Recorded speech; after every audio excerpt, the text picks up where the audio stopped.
হ্যাঁ, সে শিববাড়ি কাউন্টার থেকে সে একা উঠছে গাড়িতে। সে একা ওঠার পর আমি টিকিট পাট ছিঁড়ে নেই। নওয়াপাড়ার আগে এসে আমি টিকিট পাট ছিঁড়ছি। টিকিট পাট ছিঁড়ার সময় তাকে দেখি ঘুমাই গেছে। ঘুমানোর পরে তাকে লক করছি। লক করার পরে সে আমার টিকিট পাটটা দেয়। টিকিট পাটটা নেওয়ার সময় দেখি যে তার কি পরনে আছে, আমি খেয়াল করে গেছি। একটু পরে আমার একটা ফোন আসছে যে আমি যাত্রী হিসেবে বলছি, আপনার গাড়িতে কি এরকম কোনো লোক আছে? আমি বললাম যে হ্যাঁ আছে। আসার পরে আমার বলছে যে আপনার গাড়িটা ওইখানেই রাখেন। আমার গাড়িটা আপনার গাড়িটা আর একটু আগাবেন না।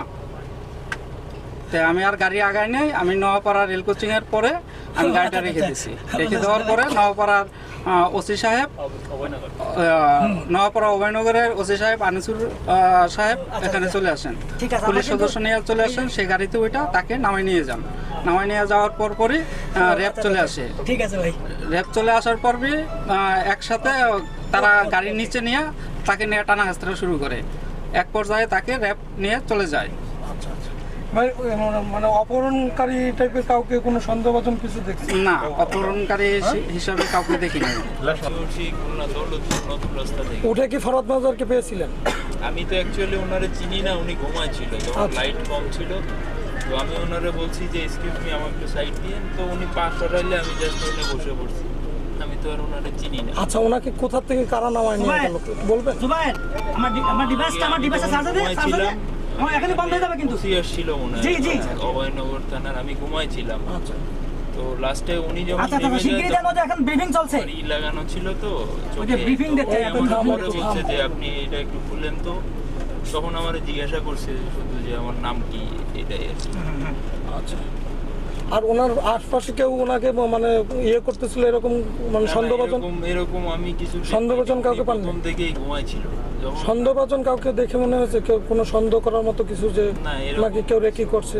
না এরকম কিছু তো আমি তো দেখি নাই। আচ্ছা। শিববাড়ি কাউন্টারে ছিলাম। আমার গাড়ি 9টা 9:30। আমি আসার পরে কাউন্টারে এখান থেকে একসাথে আমরা গাড়িতে উঠছি। ওনার সাথে কেউ ছিল না, সিঙ্গেল একাই ছিল, একাই উঠছে ওইখান থেকে। গাড়িতে সন্দেহজনক না, আমরা কাউকে ওই ধরনের দেখি নাই যে ওনার সাথে কথা বলতে। ওনাকে কারা কোথা কেউ থেকে নামালেন? ওনাকে উঠাই দিয়ে আসছে, এই ধরনের কাউকে আমরা দেখি। ওনাকে কারা কোথা থেকে নামালেন, কারা উদ্ধার করলেন একটু যদি বলেন? ওইটা হচ্ছে নোয়াপাড়া থেকে, নোয়াপাড়া পার হয়ে আর কি, অভয়নগর থানার ইয়ে ছিল, পুলিশ ছিল, ওসি ছিল।